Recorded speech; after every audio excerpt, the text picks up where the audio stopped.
اور اگر یہ نفس پاک و طاہر ہو جائے اور زکیہ کی یعنی نفس زکیہ کی سرحدوں میں داخل ہو تو پھر یہی نفس سبب بنتا ہے کہ انسان جنت کے اعلیٰ درجات پر فائز ہو جاتا ہے۔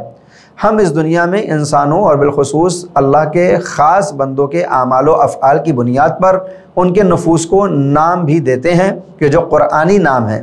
جب بندہ اپنے نفس کا اسیر ہو جائے، اس لیے کہ ہمارے پاس ایک نفس ہے اور دوسری عقل ہے، اور اس نفس اور عقل میں مسلسل جہاد اور جنگ جاری رہتی ہے۔ بعض وقت عقل غالب ہو جاتی ہے اور نفس مغلوب، لیکن کبھی یہ ہوتا ہے کہ نفس غالب آ جاتا ہے اور وہ عقل کو مغلوب کر دیتا ہے۔ نفس وہ ہے کہ قرآن کریم مسلسل یہ اعلان کرتا ہے کہ بندے کا سب سے بڑا اگر کوئی دشمن ہے تو وہ ابلیس اور شیطان، اور دوسرا کوئی دشمن ہے تو وہ یہی نفس امارہ ہے جو اس کو بغاوت کی طرف کھینچتا ہے اور اللہ کی معصیت کی دعوت دیتا ہے۔ ایک طرف وہ نفس ہے کہ جو انسان کو بغاوت اور معصیت کی طرف دعوت دیتا ہے، دوسری طرف انسان کے پاس وہ عقل ہے کہ جس کے لیے جب امام جعفر صادق علیہ السلام سے سوال ہوا کہ مولا بتائیے عقل کسے کہتے ہیں، مل عقل، عقل کیا ہے؟ تو امام نے فرمایا العقل ما عبد بہ الرحمن واکتسب بہ الجنان، عقل وہ ہے کہ جس سے پروردگار کی پرستش کی جائے، عقل وہ ہے کہ جس کے ذریعے سے خداوند عالم کی عبادت اور اطاعت کی جائے اور جنت کو حاصل کر لیا جائے۔ ان دو باتوں سے جو نتیجہ سامنے آتا ہے وہ یہ کہ انسان کا نفس امارہ اس کو جہنم کی طرف کھینچتا ہے اور انسان کی پاک عقل اس کو جنت کے راستے پر لے جانا چاہتی ہے۔ پوری زندگی ہمارے وجود میں عقل اور نفس میں جہاد اور جنگ جاری رہتی ہے۔ بعض وقت عقل غالب آتی ہے جیسا میں نے عرض کیا، اور کبھی یہ ہوتا ہے کہ نفس غالب آ جاتا ہے۔ جب عقل مغلوب ہو جائے یعنی ہارنے لگے اور نفس غالب یعنی فاتح ہو جائے تو پروردگار اس ایسے نفس کو نام دیتا ہے نفس امارہ، ان النفس لامارۃ بالسوء، یہ وہ نفس ہے جو انسان کو برائیوں کی دعوت دیتا ہے۔ لیکن بعض وقت یہ ہوتا ہے کہ نفس اور عقل کی لڑائی میں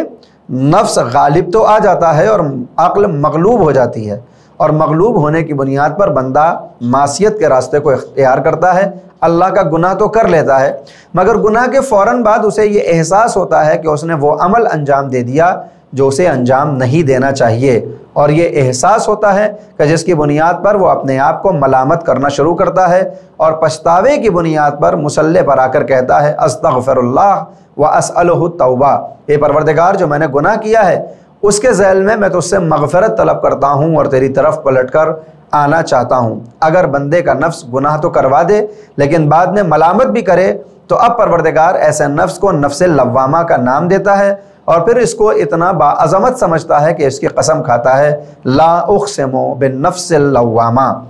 مگر ایک حد وہ بھی آتی ہے کہ جب بندہ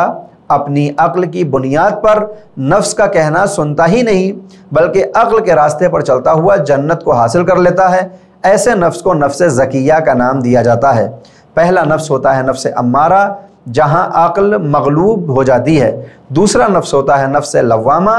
جہاں عقل مغلوب تو ہوتی ہے مگر عقل دوبارہ فطرت کی طرف پلٹاتی ہے اور بندے کو اپنے گناہ کا احساس ہوتا ہے اور وہ توبہ کے دروازے پر آتا ہے۔ اور تیسرا نفس ہوتا ہے نفس زکیہ کہ جو ہمیشہ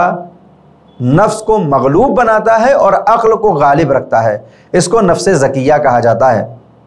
اس نفس کی حیثیت اور اہمیت ہماری نگاہ میں اس لیے بھی بڑھ جاتی ہے کہ پروردگار جب موت کا تذکرہ کرتا ہے قرآن کریم میں تو وہ اسی نفس کو استعمال کرتا ہے۔ 3 مرتبہ قرآن کریم میں آپ کو یہ کلمات دیکھنے کو ملتے ہیں کہ کل نفس ذائقۃ الموت، کل نفس ذائقۃ الموت، اور ایک مقام پر وہ کہتا ہے کل نفس ذائقۃ الموت ثم الینا ترجعون، ہر نفس کو موت کا ذائقہ چکھنا ہے، یعنی یہ وہی نفس ہے کہ جس کو موت کا مزہ بھی چکھنا ہوگا۔ اب یہ نفس اگر امارہ ہے تو اس کو دوسرا مزہ نظر آئے گا، نفس اگر لوامہ ہے تو پھر اس کا مزہ بدل جاتا ہے، اور اگر جانے والے کا نفس نفس زکیہ ہو تو یہ موت کا مزہ شہد سے زیادہ شیریں ہو جایا کرتا ہے۔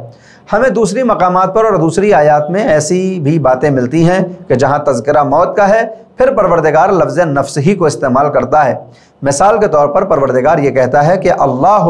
یتوفی الانفس حین موتہا، وہ اللہ ہے کہ جو موت کے وقت تمہارے نفسوں کے اوپر وفات طاری کر دیا کرتا ہے۔ قرآن کریم کے آئینے میں اور تعلیمات اسلامی اور تعلیمات اہل بیت علیہم السلام میں یہ بات بالکل واضح ہے کہ موت کا مزہ نفس کو چکھنا ہوگا اور یہ مزہ ہر انسان کے لیے جدا ہوگا۔ لہٰذا اب معصومین کی وہ احادیث ہمارے سامنے ہے کہ یہ موت کافر کے لیے ایسے ہوتی ہے جیسے زہر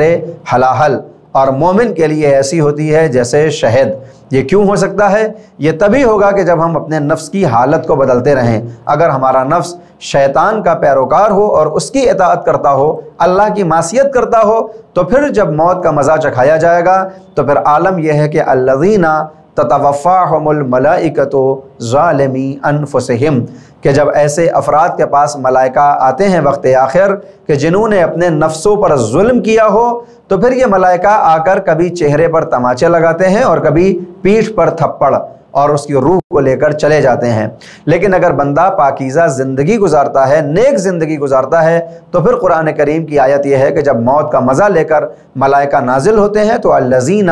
تتوفاہم الملائکۃ طیبین یقولون سلام علیکم ادخلوا الجنہ، جب ملائکہ ان کے پاس آتے ہیں کہ جنہوں نے پاکیزہ زندگی گزاری ہو، جو نفس امارہ کی حدوں سے آگے بڑھ کر لوامہ یا زکیہ تک پہنچ چکے ہوں، تو ان کے پاس ملائکہ آ کر ان کو جماعت کی صورت میں سلام کرتے ہیں۔ ہم اگر غور فرمائیں تو ہم موت کو بلا وبا، بیماری اور آفت اور مصیبت سمجھتے ہیں، جبکہ ملائکہ وقت موت ہم کو آ کر سلام کریں اگر ہم پاکیزہ زندگی گزاریں۔ تو معلوم یہ ہوتا ہے کہ اگر کوئی بندہ اپنے نفس کو پاکیزہ بنا لیتا ہے تو پھر پروردگار اس کے پاس ایسے ملائکہ کو بھیجتا ہے کہ جو ملائکہ اس کو سلام کرتے ہیں اور جنت میں جانے کی بشارت دیتے ہیں۔ ہمیں اس ماہ رمضان مبارک میں جہاں ایک طرف روزے کی طرف بہت زیادہ توجہ دینی چاہیے کہ کسی بھی طرح ہو سکے ہم ان روزوں کو انجام دیں، اگر ہم کو کوئی ایسا معاملہ پیش نہ آئے کہ جس کی بنیاد پر یہ روزہ حرام ہو جائے۔ مثلا اگر ہم مسافر ہیں یا مریض تو پھر روزہ رکھنا حرام ہو جاتا ہے، لیکن اگر ایسا نہ ہو تو پھر یہ روزہ ہم پر واجب ہے، ہم کو اس کو انجام دیتے رہنا چاہیے۔ مگر روزے جیسی پاک عبادت کے ساتھ قرآن کریم کی تلاوت اور اپنے نفس کی اصلاح کے لیے بھی متوجہ رہنا چاہیے، اور قرآن کریم کے ساتھ ساتھ ہمیں دعاؤں کا بھی دامن پکڑے رہنا چاہیے کہ یہ دعائیں اہل بیت علیہم السلام کی طرف سے وارد ہوتی ہیں کہ جو علم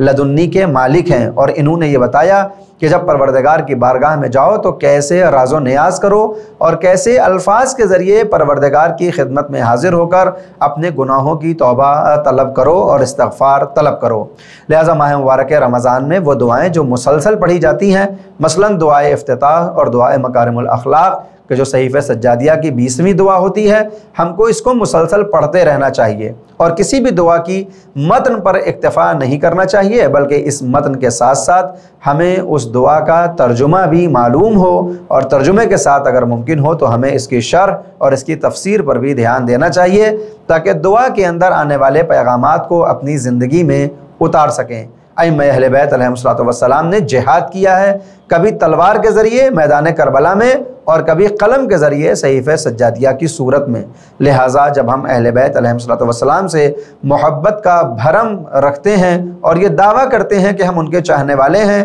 تو ہم جہاں ان کے فضائل پر خوش ہوتے ہیں، ان کے مصائب پر غمگین ہوتے ہیں، وہیں ہمیں ان کی تعلیم کردہ دعاؤں کو بھی اپنی زندگی میں اتارنا چاہیے اور ان کے پیغامات کو زندگی میں اتار کر حقیقی معنی میں شیعہ محب اور مسلمان ہونے کا ثبوت دینا چاہیے۔ اس ماہ مبارک رمضان کی راتوں میں ایک وقت ضرور معین کیجئے کہ جو آپ کے اور اللہ کے درمیان مشترک ہو، یعنی جب پوری دنیا سے آپ جدا جا کر پروردگار سے راز و نیاز کریں، اور یہ راز و نیاز کبھی دعا کی صورت میں ہوگا، کبھی توبہ کی صورت میں ہوگا، اور کبھی بغیر الفاظ کے آنکھوں کے آنسو کے ذریعے ہوگا۔ پروردگار اس ماہ مبارک میں ہماری تمام عبادات کو قبول فرمائے اور ویسا بندہ بننے کی توفیق دے جیسا بندہ اہل بیت علیہم السلام ہمیں دیکھنا چاہتے ہیں۔ اپنی دعائے خیر میں ہم سب کو یاد رکھیں۔ وآخر دعوانا